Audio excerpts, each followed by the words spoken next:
Knock knock. Socy Dark Talks is back. Open the door and I will tell you. 6 scariest ghost characters in Asian legend stories. Part 1.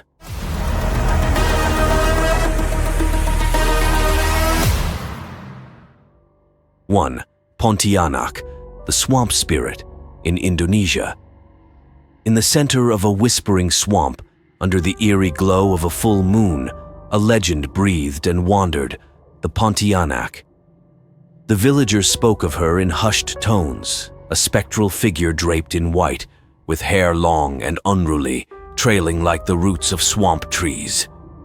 Her presence was always heralded by the intoxicating scent of plumeria, intermingled with the chilling cry of an infant.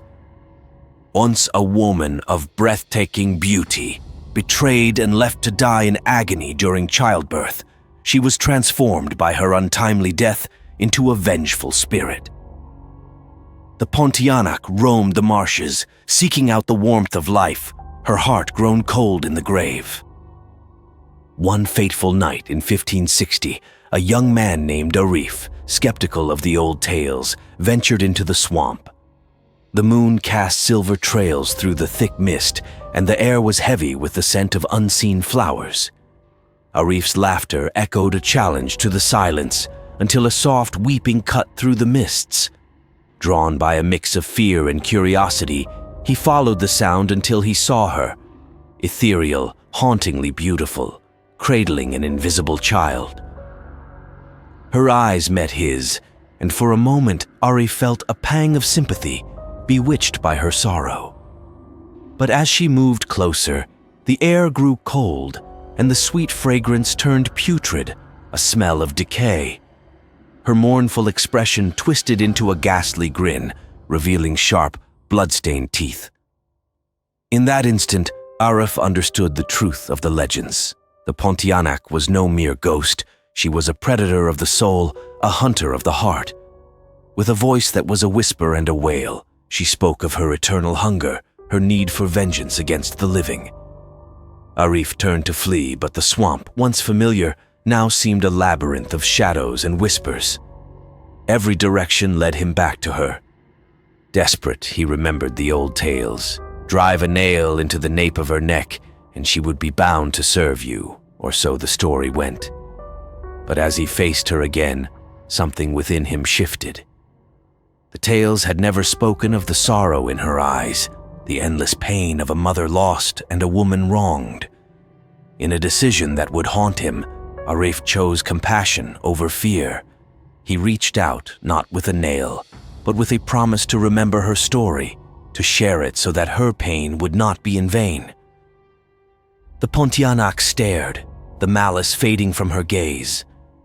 For a moment, the swamp was silent, and then she vanished, leaving Arif alone under the moonlit sky, forever changed. He left the swamp, carrying with him the tale of the Pontianak, a reminder of the thin veil between love and vengeance, life and death. And though Arif never returned to the swamp, some nights when the moon was full and the air filled with the scent of plumeria, he would hear a soft weeping on the wind, a lament for what was lost, a thank you from the spirit who wandered between worlds. 2. Pishachas, flesh-eating demons, in India. In the deep realms of ancient Indian memories, where vast lands are shrouded in the darkness of legends, whispers of the Pishachas, flesh-eating vampires, have been passed down through generations. These creatures, with an insatiable thirst for blood, have become the nightmare of villagers living near dense forests. In the year 800, there was a small village hidden amidst ancient woods, where darkness and moonlight painted a haunting scene. Villagers said that with the fall of night, the screams of the Pishachas echoed through the leaves, reminding everyone of the presence of evil. These beings were said to have glaring red eyes, emaciated bodies, and the horrifying ability to shapeshift, allowing them to infiltrate the village undetected.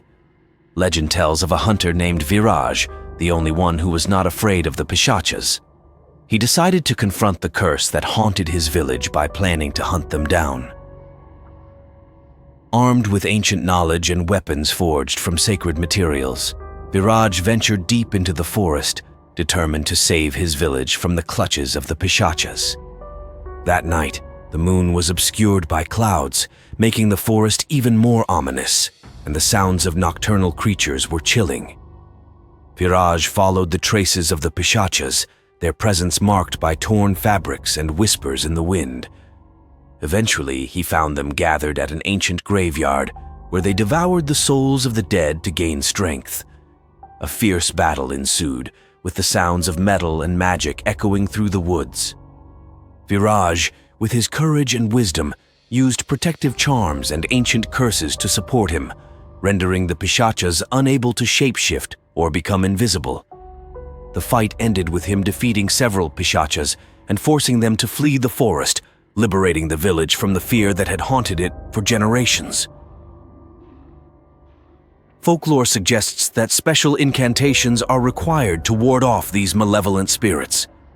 To this day, to keep the Pishachas satisfied and at bay, people often offer sacrifices during certain religious festivals. 3. 𝐒𝐭𝐨𝐫𝐢𝐚, Omen of Death, in Myanmar. In the mystical lands of Myanmar, thousands of years ago, hidden deep in the northern forests, there was a small village named 𝐒𝐭𝐨𝐫𝐢𝐚.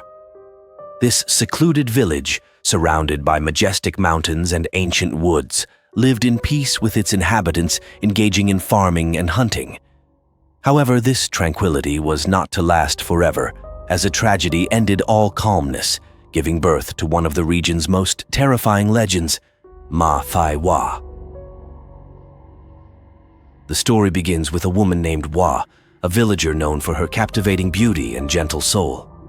𝐒𝐴 loved and was loved in return by Min, a brave young hunter from the village. They planned to marry in the next harvest season, but tragedy struck before their day of joy. A mysterious epidemic suddenly swept through 𝐒𝐭𝐨𝐫𝐢 village, claiming the lives of many, including Min. Overwhelmed with grief and despair, 𝐒𝐴 used all her love and strength to care for Min but could not save him. After Min's death, 𝐒𝐴 was no longer herself. She fell into madness, wandering the village in despair, calling Min's name under the moonlight every night, until one day she disappeared without a trace. A year passed, and a series of mysterious deaths began to occur in the village.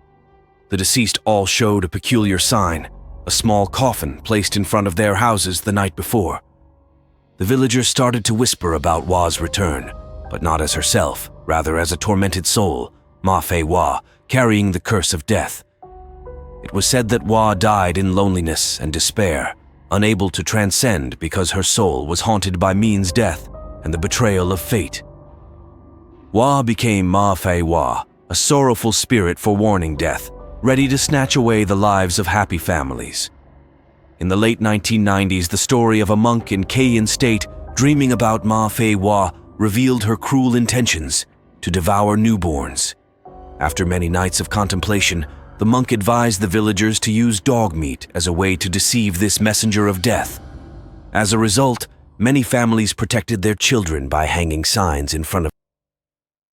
Don't forget to like and subscribe our channel so you won't miss out any creepy tales and scary adventures in the upcoming videos.